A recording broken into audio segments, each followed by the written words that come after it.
Channel. ഇന്ന് ഞാൻ പരിചയപ്പെടുത്താൻ പോകുന്നത് എൻ്റെ ഫ്രണ്ട്സാണ്, എൻ്റെ ചെടി ഫ്രണ്ട്സാണ്.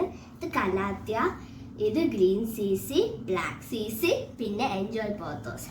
എനിക്ക് പോത്തോസിൽ ഏറ്റവും ഇഷ്ടപ്പെട്ട ഒരു വെറൈറ്റി ടൈപ്പ് ഓഫ് പോത്തോസ് ആണ് ഈ എൻജോയ് പോത്തോസ്. പിന്നെ ഇതിലെ ക്രാഫ്റ്റൊക്കെ ഞാൻ തന്നെയാണ് ചെയ്തത്. കൊച്ചിലെ ഞാനിത് ചെയ്തതാണ്. പിന്നെ ഇതൊരു 6 months ആയിട്ടുണ്ട് ഞാനിത് വളർത്തിയിട്ട്. ഇപ്പോൾ പുതിയ ഷൂട്ട്സ് ഒക്കെ വന്നിട്ടുണ്ട്, നിങ്ങൾക്ക് കാണാമോ എന്തോ. പിന്നെ ഇതെൻ്റെ മറ്റൊരു ഫേവറേറ്റ് ആണ്.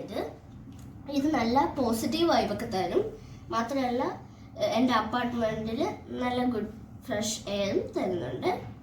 നിങ്ങളിത് പറ്റുമെങ്കിൽ വാങ്ങിക്കുക. നിങ്ങൾക്ക് എൻ്റെ ചെടികൾ ഇഷ്ടപ്പെട്ടു എന്നുണ്ടെങ്കിൽ എൻ്റെ ചാനലിന് ലൈക്ക് ചെയ്യുക, സബ്സ്ക്രൈബ് ചെയ്യുക, ഷെയർ ചെയ്യുക, പിന്നെ കമൻറ്റ് ചെയ്യുക. അഭിപ്രായങ്ങളുണ്ടെങ്കിൽ കമൻറ്റ് ചെയ്യുക. Bye, see